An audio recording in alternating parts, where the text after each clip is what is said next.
कसैको अन्डरमा कामै त गर्छस् त हो त्यस्तो गरिस् भने चाहिँ चुस त्यस्तो कुरा नगर भाइ पानीमा पादे जस्तो कुरा मै फर्किन्छु धोबी ग्राइन्ड हानेर फर्की त्यो के गर्ने त्यहाँ बुझ्यो हेर भाइ कमाउनु जानु कोलाई पैसा चाहिएको छ कमाउनु जानु बस यहाँ त्यहाँ अलग कुरा हो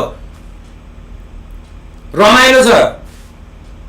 पैसा कमाए अनुसार तैँले खर्च जहाँ गर्छु जे किन्छु भने सबै पाउँछ बुझिन जिजसहरू बाटोमा हिँडिरहेको हुन्छ यहाँ ऊ यस्तो पास्टर सास्टरहरू के प्रे गर्दै किन हेर्नु मलाई थाहा छैन ऊ त बाटोमै हुन्छ जिजस वकिङ फ्रीली भाइ सबै भेटिन्छ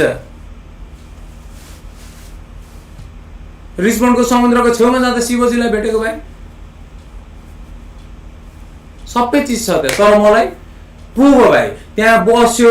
अनि कस्तो भयो भने म बुझ्छु क्या भाइ यहाँदेखि यो मान्छे अर्को यो मान्छे अर्को यो मान्छे अर्को डाइभर्सिटी योको होइन बुझ्छु क्या तर लामो समय त कसरी सकिन्छ भाइ बाहिर निस्किँदाखेरि त्यो काठमाडौँको जस्तो एउटा